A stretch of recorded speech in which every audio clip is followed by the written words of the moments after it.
Good morning from Limassol in Cyprus. I think this is the second largest city in the country, and I have to say that another great thing to do here in Cyprus all year round, summer, winter, doesn't matter, is just to come and enjoy the sea. And I have to say that I couldn't sleep because I could just hear the noise of the waves.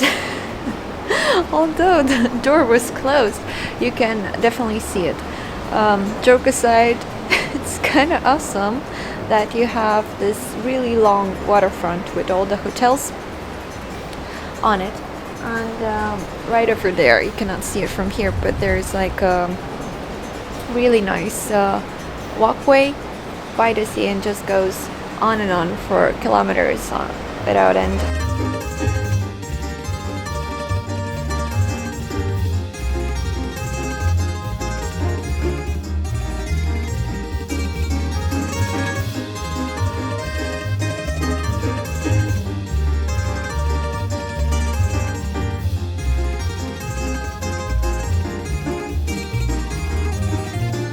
This is just one of the many hotels by the seaside. Actually, most cities in Cyprus are by the seaside, except Nicosia, which is, it has a different and special attribute. It's divided between two countries, but more on that later. We were not really lucky with the weather, but I can see some sun rays right now. And usually even during winter it's a perfect weather. It's like spring weather, and it's warm enough for walks and for hikes. So the hotel is quite full. There are people from all over Europe, a lot of people from the UK and from colder countries, and I can get why, because this is just very nice weather, spring-like. All the trees are still green, and if you're lucky, you don't get a lot of rain. Usually there's not a lot, a couple of hours away from your country. On that apartment on the top floor there, somebody is growing some orange trees. Although there are orange trees on the street as well, and there are a bunch of oranges on the floor. As you know, those are not good to eat. This also happens in Spain and other countries around the Mediterranean Sea. Edward, I want to show you something. It's really cool. Do you notice the way that this hotel is built, and also this building over here? So you have this hotel like this, and there's the sea. Yeah, it is. So basically, they decided to build it like this, so it's like it's perpendicular to the sea. Yeah. So instead of having everybody have all the view and some have none, everybody gets a bit of sea view. So it's, in a sense, like communism. Like everybody gets something. They agree, see? The birds know something. I like the communism. See, there's a bunch of oranges that fell out of that orange tree. They're on the ground. And that guy has some oranges in his balcony. Yeah, but that guy has oranges growing on his balcony. See? And I bet you that guy bought them from the supermarket when he could just as well gone there and taken the free oranges. I bet those are not edible. See, that's, well, yes, but they're free. But he decided to go to the supermarket and buy them. And the lesson, kids, here is that free is not always good. Yeah. So another great place to visit in Cyprus is the ancient harbor of Amathous, which is basically on this hill, but most of it is underwater. So if you have the time, you can just buy yourself a ticket and explore it. I think you can spend here at least half a day because it's like super huge. So it's up to you. And yeah, even in January, I think it looks pretty awesome. Like everything is green. It's kind of. So Amathous is built at a privileged location that facilitated the active involvement of its inhabitants in international seaborne trade networks. The earliest testimonies of overseas contacts has been found on pottery imports dating from the 10th century BC. The coastal hill of the Acropolis allowed an unobstructed view of Limassol Bay, whereas the sandy depression on the coastline form a natural cove that was probably used as the town's first harbor. It was located southwestern of the ancient agora and continued below the current coastal road. Today, the inner harbor is totally visible since gradual silting during the Hellenistic period, which is from the 3rd to the 1st century BC, led to the progression of the coastal tens of meters towards the sea. The architectural remains that are visible today under the sea off the coast of Amathous belong to the outer artificial harbor, probably constructed towards the ends of the 4th century BC. A limited underwater excavation during the 1980s conducted by the French School of Athens indicated that construction required a major financial investment through planning and technical know-how. Despite its remarkable size, however, there is strong evidence that this was a short-lived harbor, or even that it was abandoned before its completion to the political circumstances or national disasters. 2,500 years later, the harbor of Amathous, totally submerged today, is preserved in its original phase, which has not undergone any modification by later uses, as it is often the case with other ancient harbors sites in Cyprus and the rest of the Mediterranean. Its most remote point, the South Mole, is situated about 150 meters from the modern coastline, and its deep ranges from -1 meter to -4 meters. So today we can visit it. It's open for pedestrians. We can also swim to it, and yeah, the tickets cost €2.50, and it's open daily from 8:30 to 5 p.m. in winter, Monday to Sunday.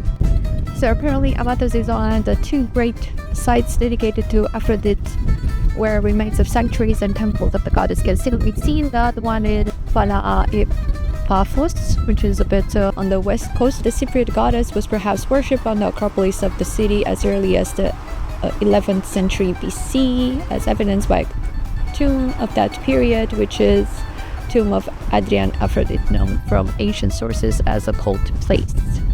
The temples of Aphrodite, you know, they did worship this goddess here in Cyprus. They had not one but two places of worship, and this was one of them. Of course, you can visit it today. Everything has become boy, did really... they worship her.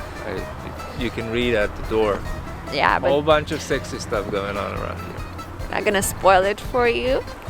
You'll have to come here New yourself. movie stuff. X-rated stuff. Well, we have not evolved this much to not talk about things that, you know, really get the blood pumping. Especially in certain areas. Of the world. Of the Bible. Like it? Yeah, it's interesting. So this is one of the great places that you can visit here in Cyprus. You know, this is January, and as the locals put it, this is quite an unusual weather for them. So probably on a normal January day weather, you would have sun, because, you know, these clouds, I don't know, something really weird about them. Somebody has called them, or, you know, cool place. We have a bunch of other places on the map today to visit, so we're gonna go do that. Actually, there are a lot of as well with all the places in the Mediterranean. There are a lot of ruins around of ancient places, so that's really cool. A lot of cultural stuff. Kind of smells like cat pee though. I've don't ask me how, but I've come to accustomed to the smell. It seems that these ancient places are very much intertwined with the culture of cats. Yes, somebody should write a history of cats.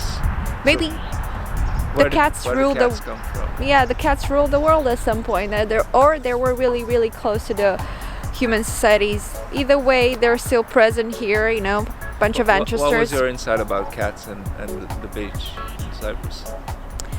Well, in my personal opinion, don't get offended. I think cats are, you know, cool animals, but they might think of the beaches here in Cyprus, which are really cool, maybe in other places as well, as their big litter box. Oh, okay. I mean, yesterday we were sitting in this restaurant, and Eddie at some point pointed out that, oh look, there's a cute cat on the beach. It was dark outside and everything.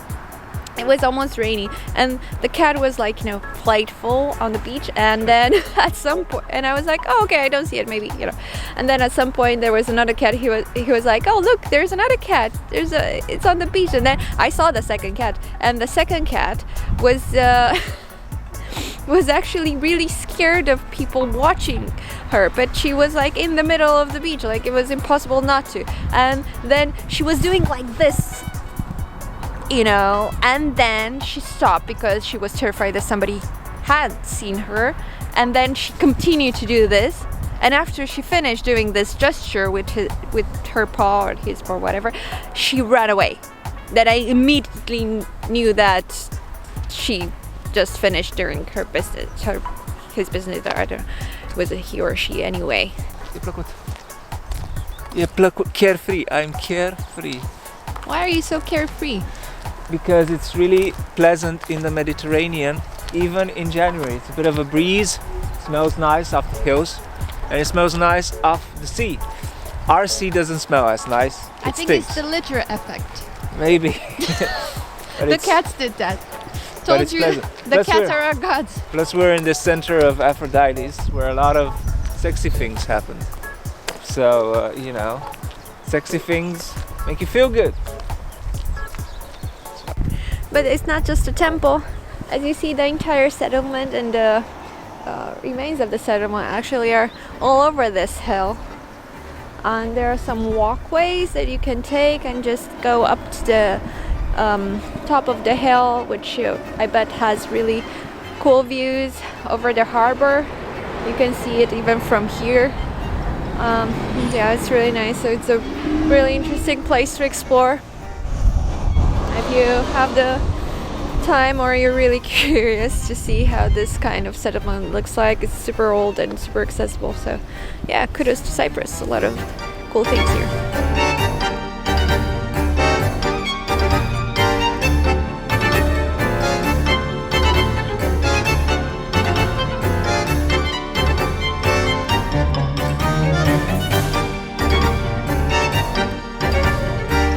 Another place that I recommend visiting here in Cyprus is the Kolossi Castle.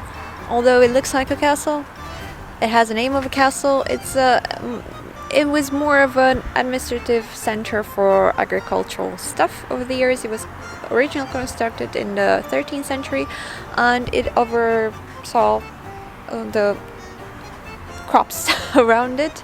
Basically, they also have like a sugar mill here, and rosewood. Yeah. And the place is actually in really good shape, but it's not that old. And the best part of it, in my opinion, is that it has this tower which you can climb up to, and they have a great view from the top.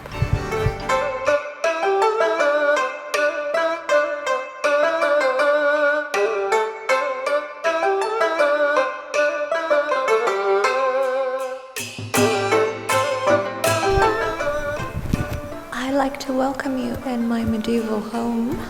Here I plan to have a fireplace for my guests to get warm when we will host these really big dinner parties. We will have a bunch of chandeliers to bring in more light, because I told the constructors to put more windows on the walls, but they were like not sure what to do, so there's not a lot of light in my opinion. But this is just the second floor. Wait till you see the other floors.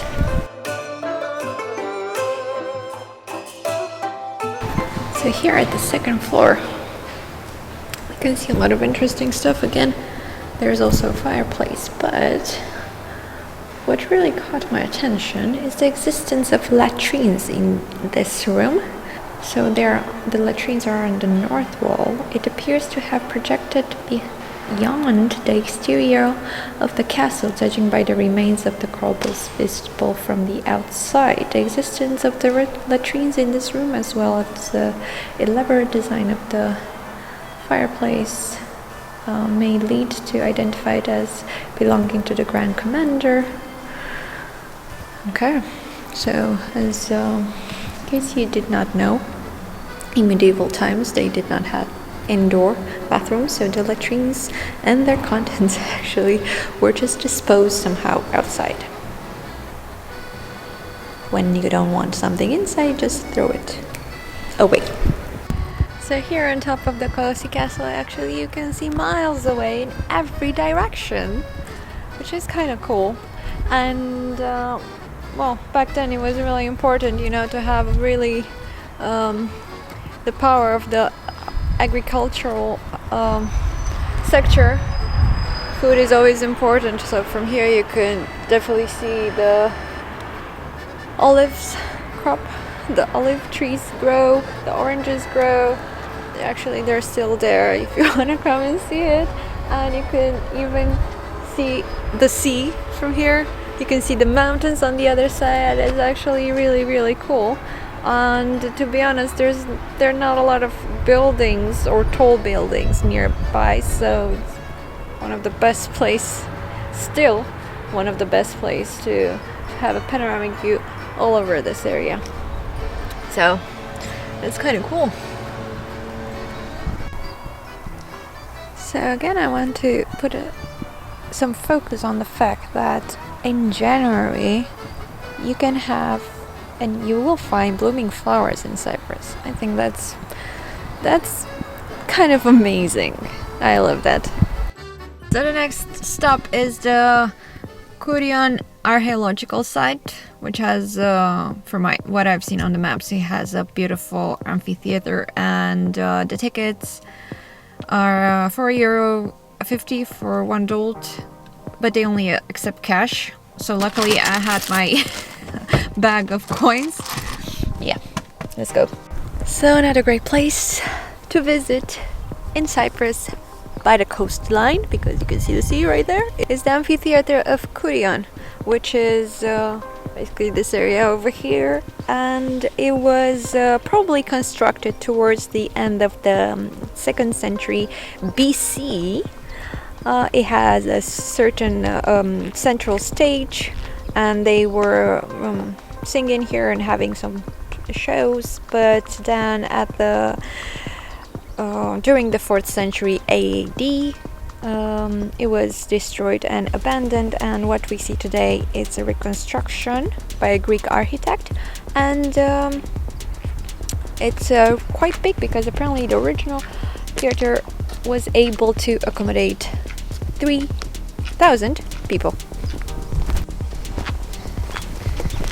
This Hellenistic theater is quite impressive, and the views over the coastline here are really amazing. Look, there are also some lookout points over there on that hill, and not just there. Really cool, and you can just walk around.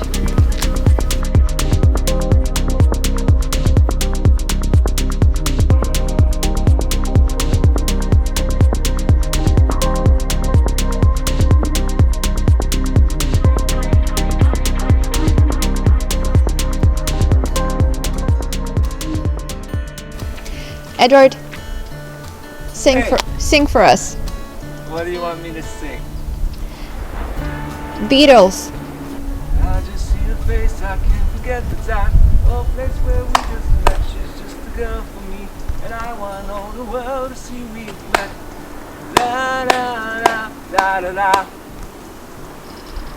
I was expecting more echo. I think you have to sit here for more echo.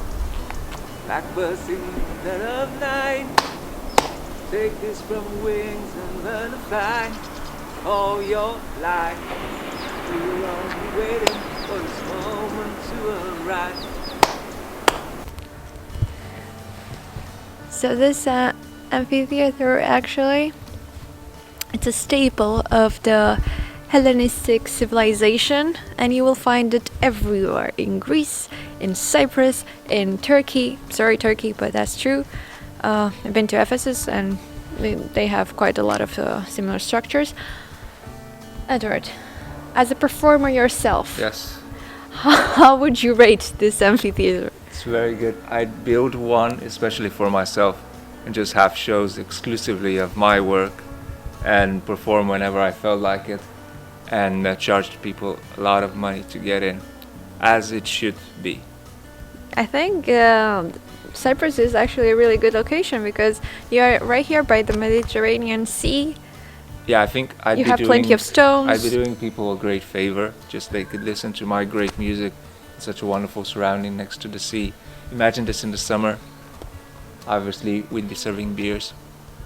It'd be great. What kind of But beer? I'm saying, Cyprus, think about it. What kind of beer do they serve in Cyprus? They only serve this beer called kale. Which is a white beer.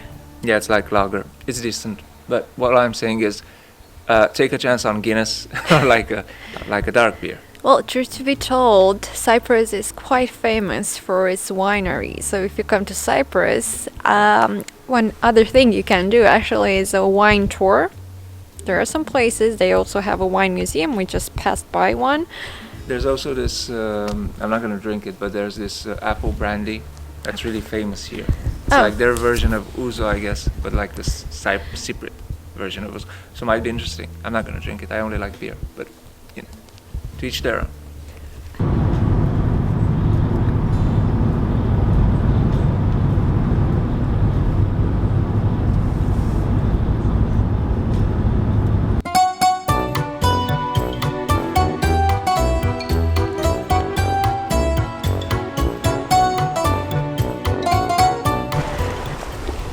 One of the countless things you can do, of course, in Cyprus is to come to the beach. Whoa, whoa, whoa. Ah, yeah, that was a huge one. The water is simply stunning. Look at these colors. Breathtaking, amazing. It's this beautiful blue color. I'm not even... Oh my god. Some of the waves are really huge.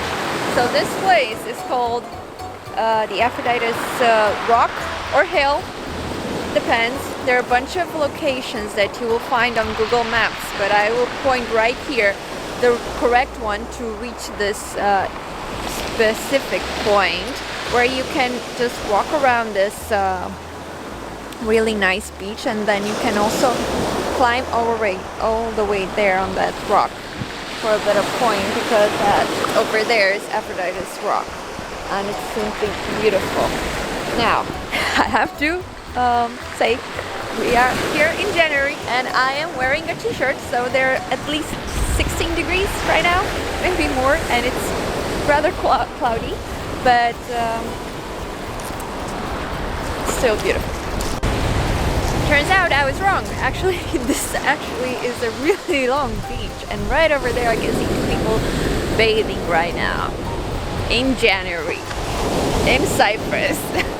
That for me alone is a reason to visit Cyprus in winter. So I think we can add on the list of things to do in Cyprus in winter, swimming in the Mediterranean Sea. Yes, you can do that. Look at this color, it's simply amazing, out of this world, beautiful.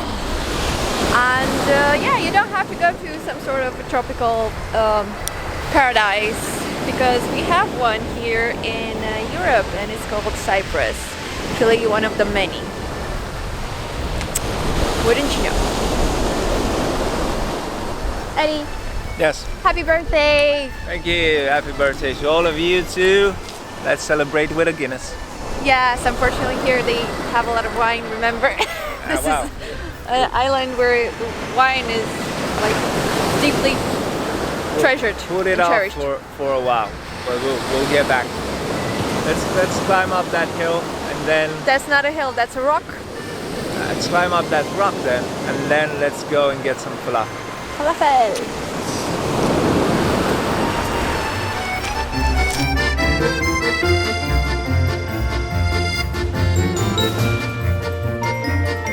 So the story has it, Aphrodite came out of the water right at that rock over there, And ever since, people are coming here and they're praying to this awesome Greek goddess to give them basically our human right and something that we all are born to want and desire, which is love.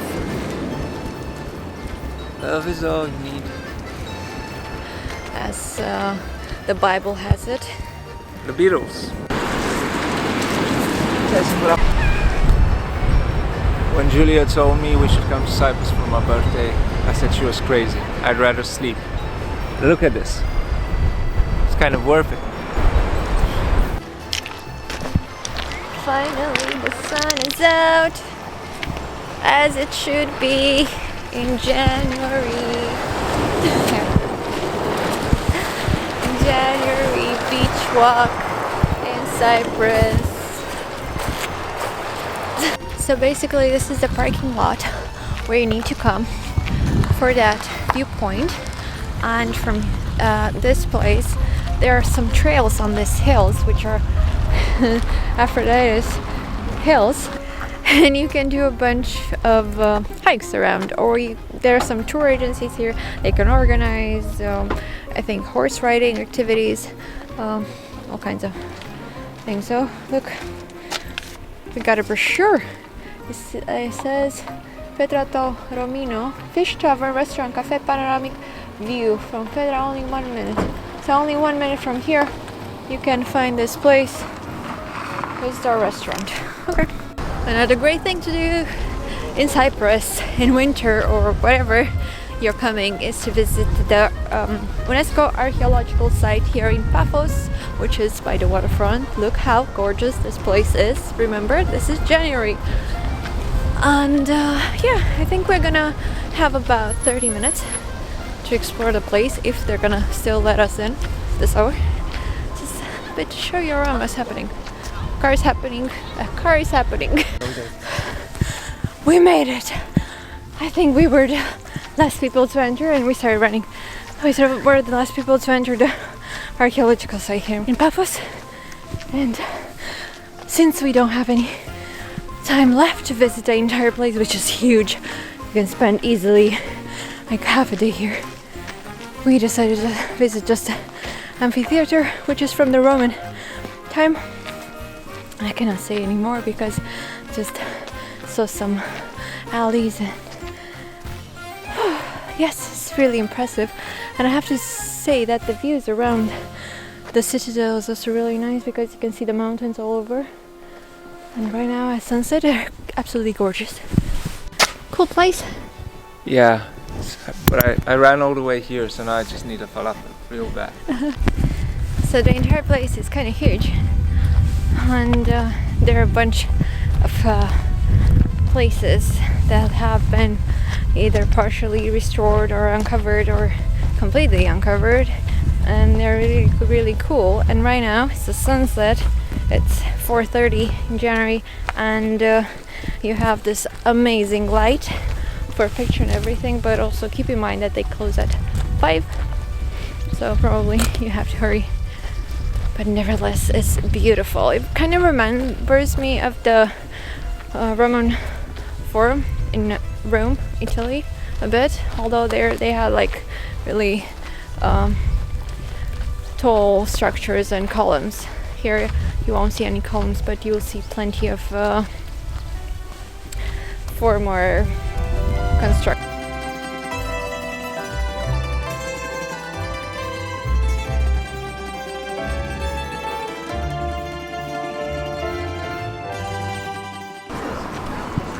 Imagine having an apartment right here. It wouldn't be so bad, would it? No, it would be kind of cool.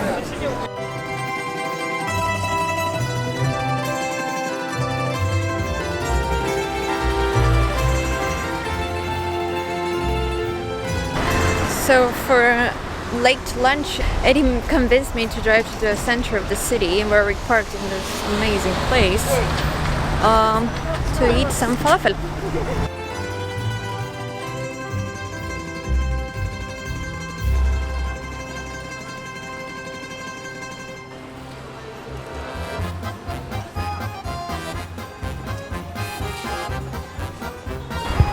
if you're stopping in the center of the city in Paphos, make sure to also visit this viewpoint. Now it's already late, the sun is setting, but it's really cool. It's right in the middle. There's some ancient stuff here, so you cannot miss it. It's by the ruins. And there's a cafe here, and then another one. Quite cool. Wow, this looks amazing. Yeah. So this is the Cypriot wrap. Wrap. Actually, the reason we stopped in the center of the city in Paphos, it's not for the view, although it's kind of magical. It's for this very nice falafel place that Eddie found. Actually, he just confessed that he found it like 2-3 hours ago, and he was waiting for the moment for me to say actually that I want to eat. I'm very hungry. As you can see, I'm extremely hungry right now. I'm starving. I cannot find my words to convince me to come to this place. Eat. Yes, this place is called Mom's Falafel, and they have this amazing falafel. I don't know, I haven't tried it yet. They have different versions of falafel, like Greek falafel, American falafel, or Italian falafel, and so on. And we chose the Cypriot falafel, which has the halloumi cheese and olives. And they also have hand-cut potatoes, fries. Is it good? Yeah, you just want to eat it. You eat it. Yeah, they're gonna stop you. So, yeah. Just a tip. So Julia, what are you eating? Oh my god, my mouth is watering. What is that? It's a Cypriot wrap. Nice. It's so good. Yeah. It's so good. What's good about it? Everything. It looks really fresh. I like food when I'm hungry. So this is a wrap with fries and water. €8.50. Nice. Exquisite. Good deal. Enjoy. Thanks. You too. So we arrived in Nicosia, the capital of Cyprus, which is divided between Cyprus and northern Cyprus, which is illegally occupied. We checked in at this really center hotel. It's called Centrum Hotel. Really well located. And tomorrow we will go to the northern part of Nicosia to cross the border. There's an actual border, but I will tell you more about that tomorrow. Today, I'm just going to explore a bit. It's already 9 p.m. Just the city center, and maybe have something to eat.